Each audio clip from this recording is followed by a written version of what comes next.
dia faly mitafatafa amintsika rehetra mpanaraka tsy tapaka ny fandaharana Jeanne Forêt Santé aty Canada indray ny tenako. Ny resadresantsika anio zany dia momba ny fananana arena akibon'ny tany. Inona no vahaolana maharitra amin'ny fitrandrahana ny arena akibon'ny tany izay ataontsika hoe point stratégique goavana dia goavana zany eo amin'ny toekarena malagasy.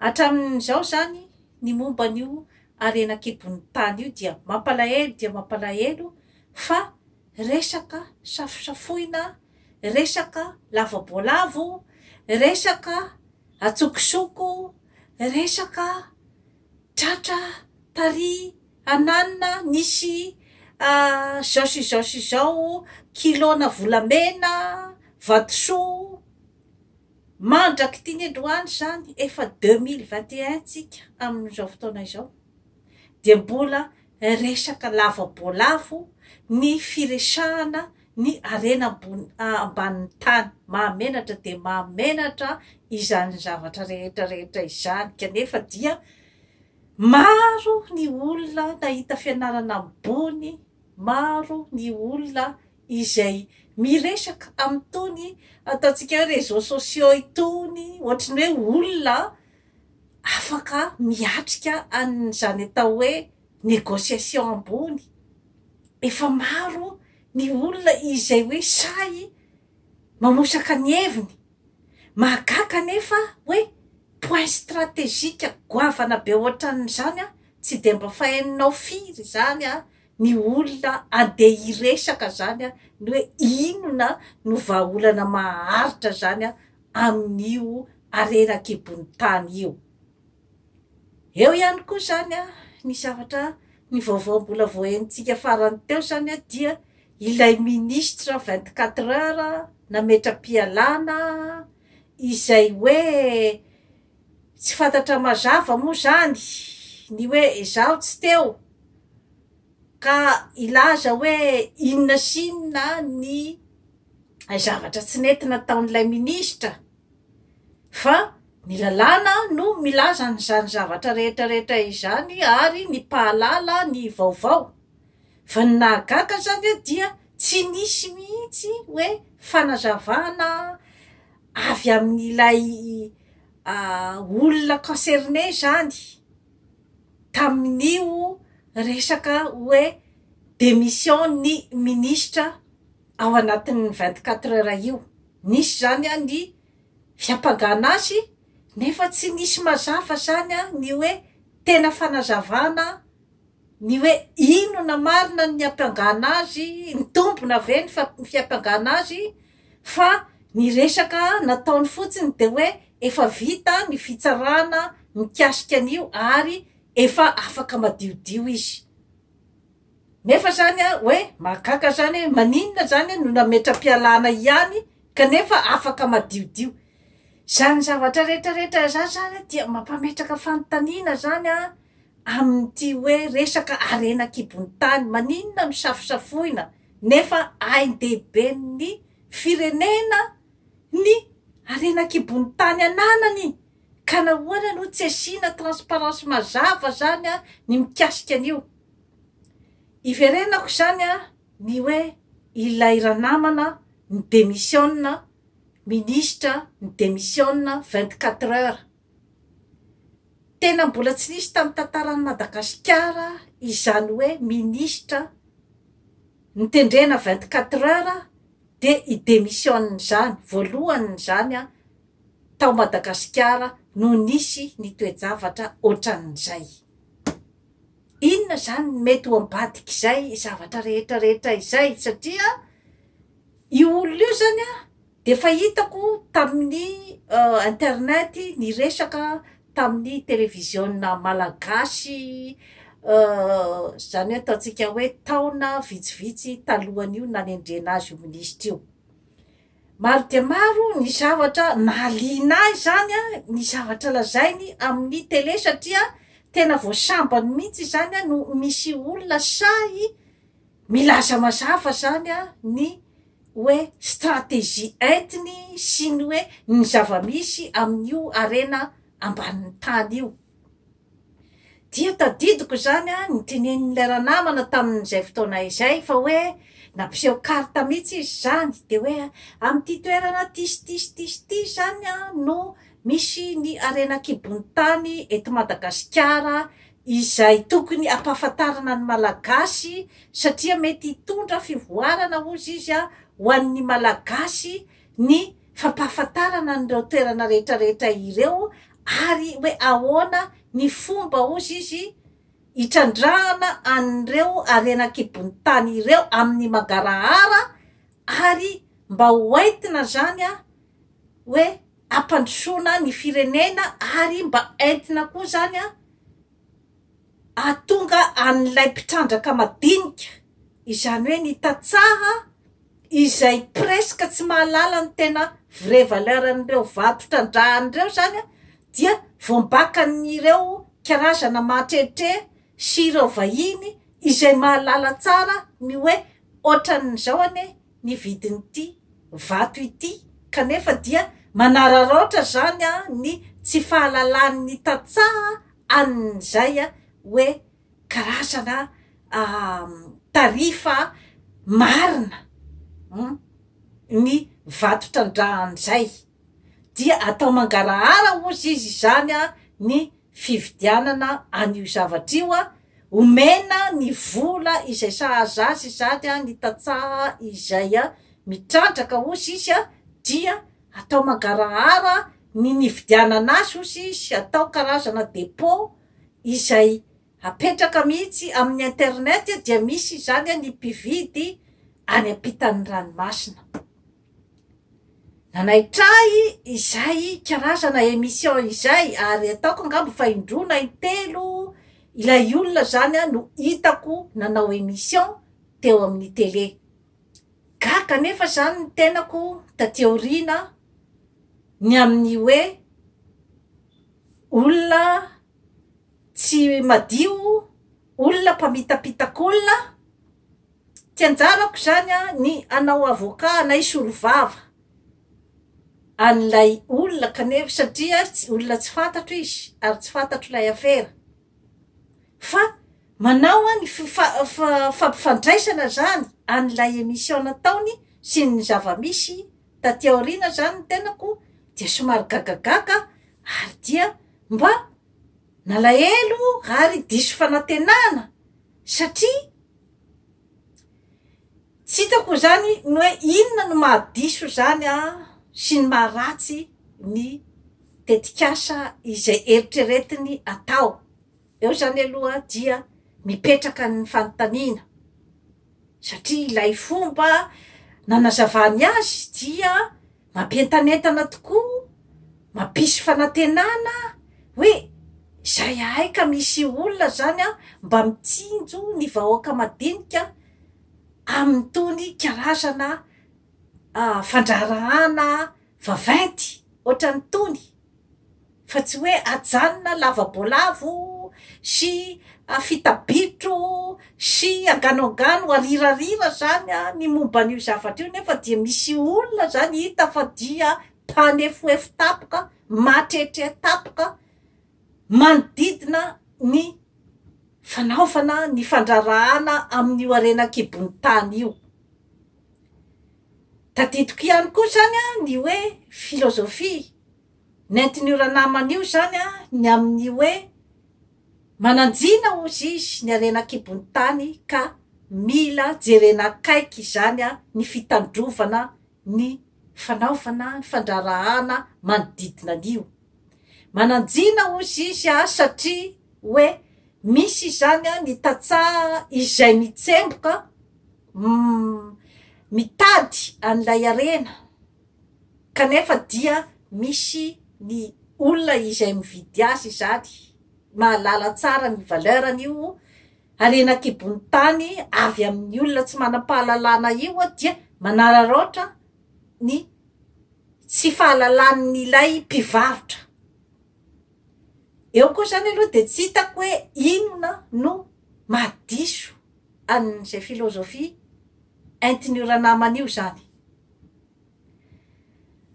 Nilaza koa izy fa hoe rehefa atao ny stratégie rehetrarehetra zany any amin'ny toerana any androy zany no nilazainy fa misy ny arena kibony tany goavana de goavana indrindra ary betsaka zany a eto Madagasikara.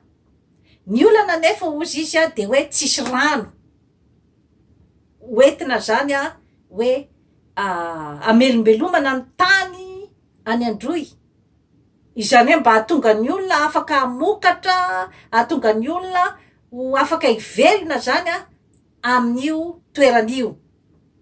Ka tokony atao zany ozy izy a ny tetikasa hitondrana ny rano any na asina zany hoe karazana kanala zany.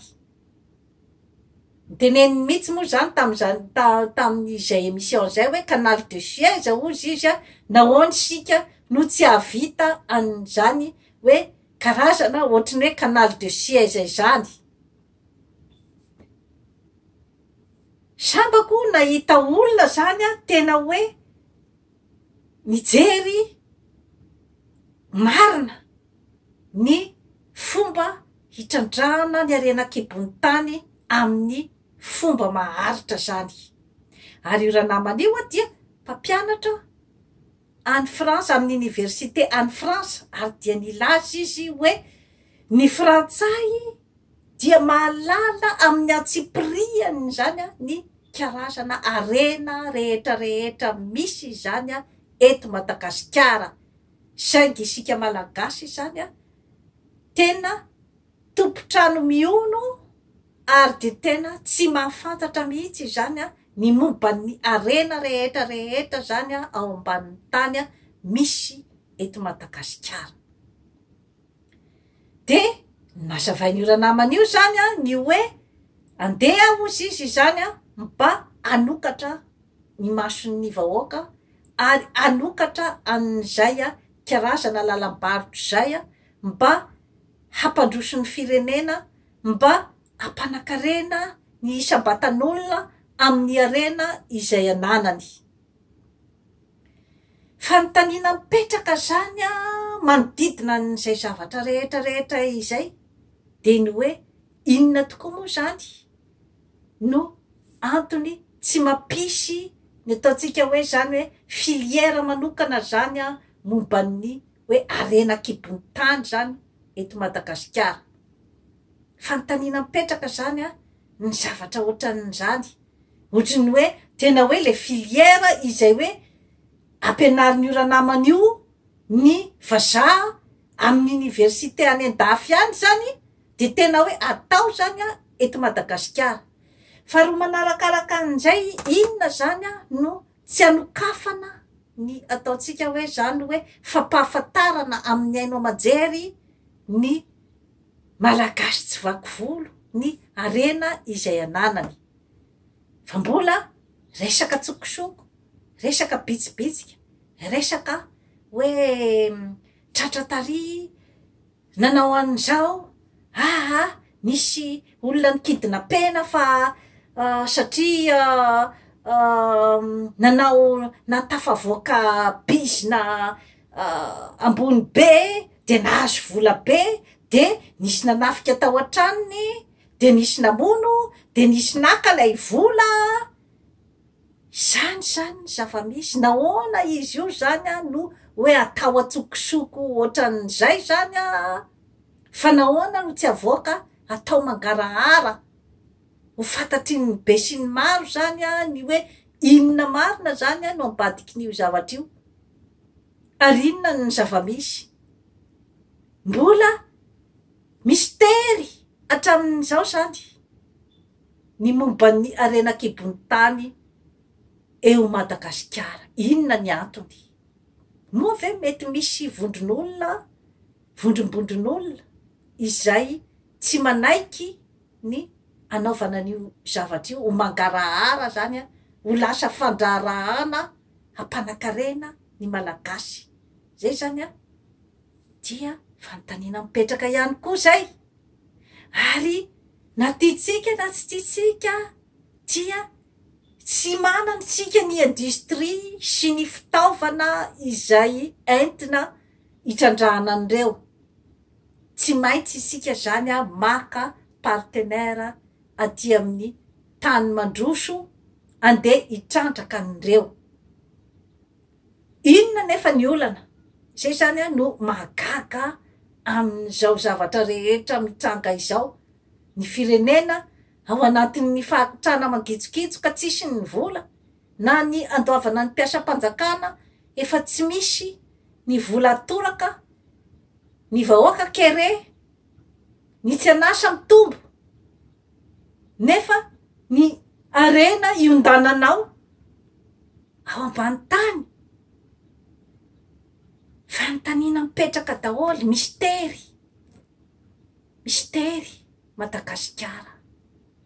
Ka iza no analan'izay mistery zay? Ianao, isika malagasy no afaka ny olana amin'izany zavatra rehetra izany.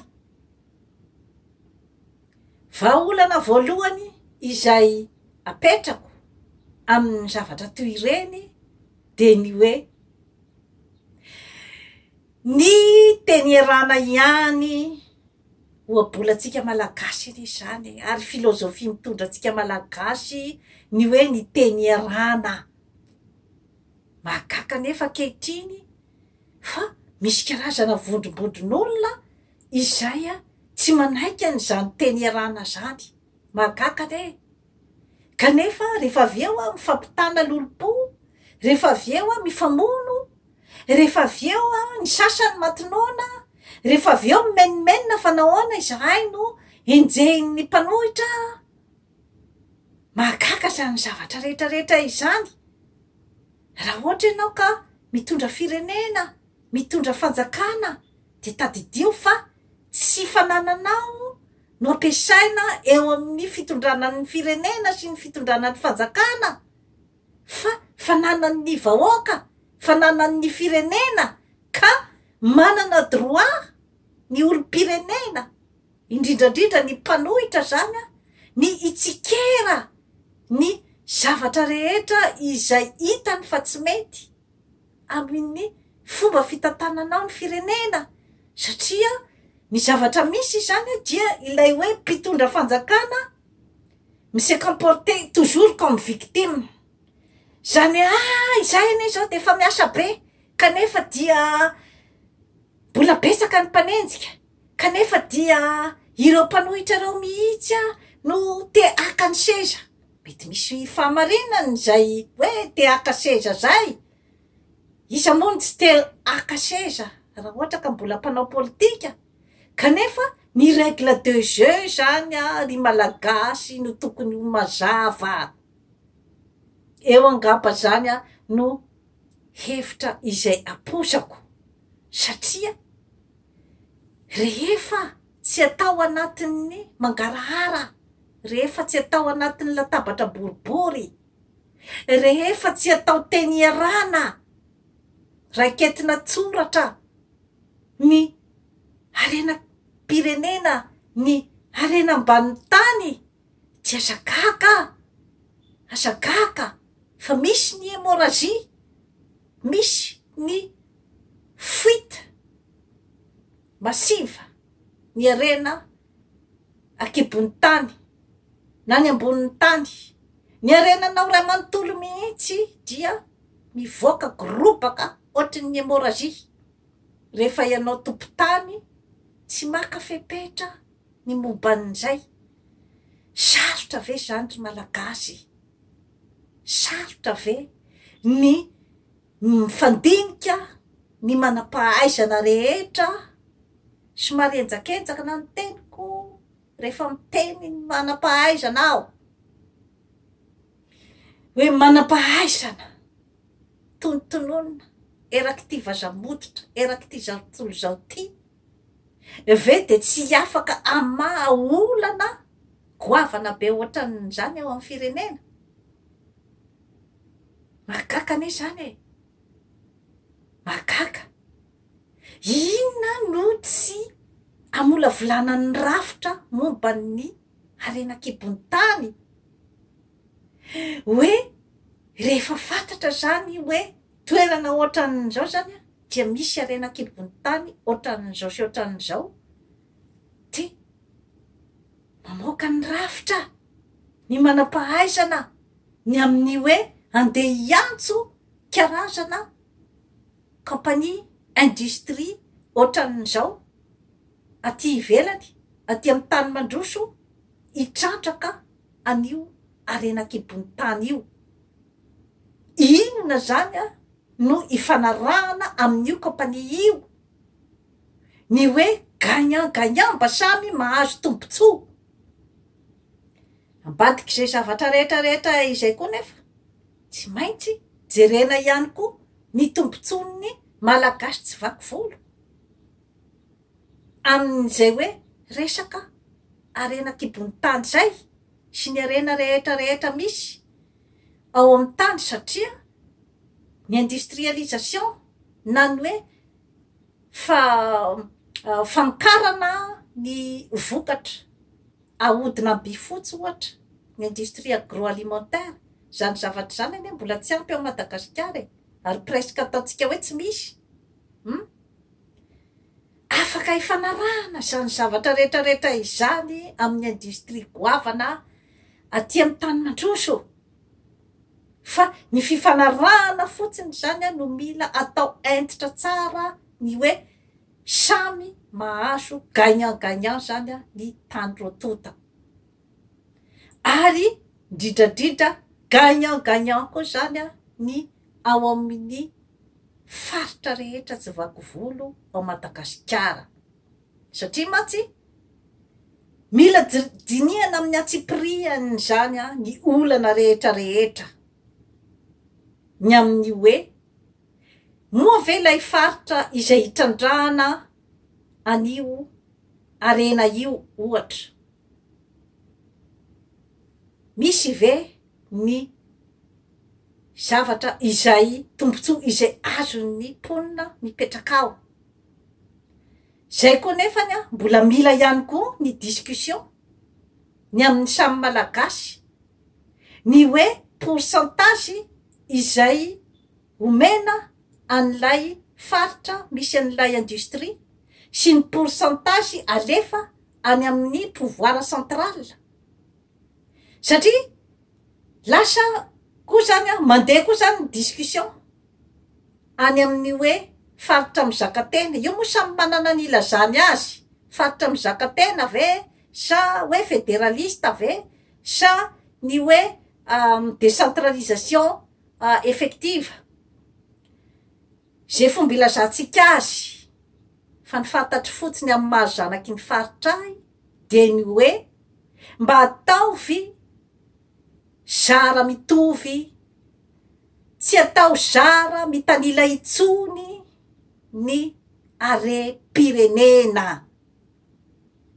madiso ve ny miteny zavatra ohatran'izany ary zaraina ataovana latabatra boribory ifanekena teny arana hoe firy ny pourcentage ny faritra ho an'ny faritra izay misy an'ilay industrie ary firy ny pourcentage alefa any amin'ny pouvoir central izay ny pouvoir central andeha hitsinjara ny arena rehetra amin'ny faritra rehetrarehetra satria mety misy tokoa ny hoe faritra izay betsaka arena kokoa ngambany dia mila zany a diskutena ny momban'izay rehetrarehetra izay a mba hoe hiprofiteniny daholy a ny malagasy rehetra tsy vaky volo de sarotra ve ny manao zavatra ohatran'izany mahagaga fa hoe ny matematika sy ny karazana fianarana rehetrarehetra izay misy erak'izao tontolo zao tao takatry ny gasy kanefa dia stratégie ohatran'izay a tsy voavahany olana amataonany maro ary dia mbola mahavoazanaka atsika hatramin'izao inona no tsy ampy ny finiavana ny fahasahina ny firaisakina zany zavatra rehetrarehetra izany ny herim-po mbola tsy misy amintsika malagasy entina anatanterahana karazana stratégie ohatran'izany. Mifoaza ry malagasy aiza retsika e, ny arena lany totozy marobe eran'io ny mandavandavaka eran'io ao ny totozy sinoa, ao ny totozy karana, ao ny totozy vazaha. Mifoaza ry malagasy, ny totozy kely gasy dia matinona safady indrindra fa tsy manohatra ny olombelona amin'ny totozy fa raha ny zava-misy amin'izao fotoana zao, ny lavadavaka izay lavadavahana eran'io hitrandrahana ny arena kibony tany dia ohatry ny totozy. Mifoaza ry malagasy. Raha namorona ny avion, ny fiaramanidina ny vazaha, namorona ny automobile izy, namorona ny informatika izay ampiasaitsika io. Ezaka mafy zany tamin'ny fiainany. Ny famoronana izay mba handrasana amintsika Afrika sy Madagasikara dia ny firaisan-kina tompoko, ny teny arana, ny rafitra tsy mifanabaka intsony, satria maromaro zany no mitsipaka an'io ataotsika hoe fizarana mitovy. Maromaro no mitsipaka an'io hoe rafitra io, maromaro no mitsipaka an'io décentralisation io, satria izy rery no te atao matretre, izy rery no te atao hoe bourgeois ao amin'ny tanàna.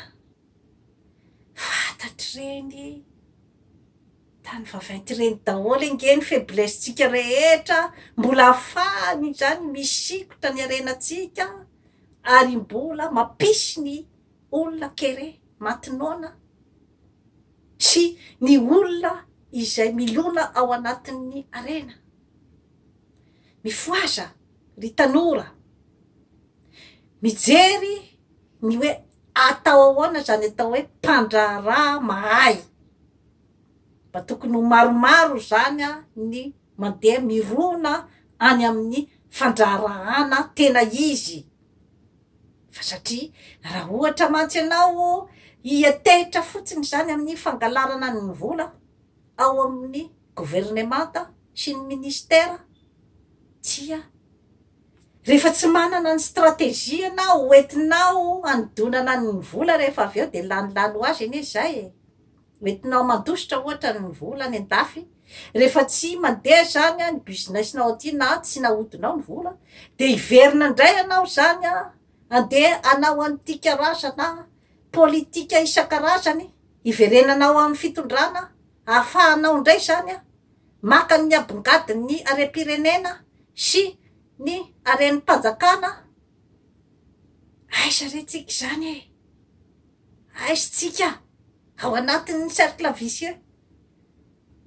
Rehefa mitsankana ny mpandraharaha matanjaka izay manao ny rafitra izay hitondrahana ny fandrarahana tena izy, ny toe-tsaina amin'ny maha-mpandraraha, ny firaisan-kina amin'ny mpandraraha mpiray tanindrazana. Rehefa mitsankana izay rafitra zay dia sarotra ny manozongozona ny fandrarahana malagasy. Ary rehefa mitsankana ny mpandraraha tena malagasy tia tanindrazana dia manome ny hetra ho an'ny firenena ary manome ny asa ny olom-pirenena.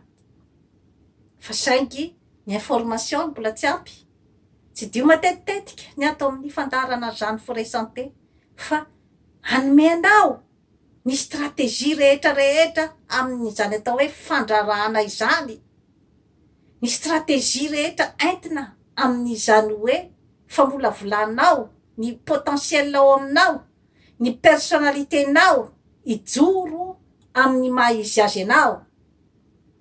Jerevy matetitetika ny atao amin'ny fandarana zany forêt santé, fa hanazava aminao ny fomba fitondrana ny fahasalamana ara-tsaina ara-batana ary ara-panahy anananao ny angovo tsara izay hoentinao miatrika ny andro ray manontolo anaovanao ny fikarohana ahatsaratsara kokoa ny fiainanao fa satria rehefa tsy manana an'izay stratégie rehetrarehetra izay ianao dia hieritreritra foana fa hoe ny fidirana hiasa-panjakana ny fidirana andeha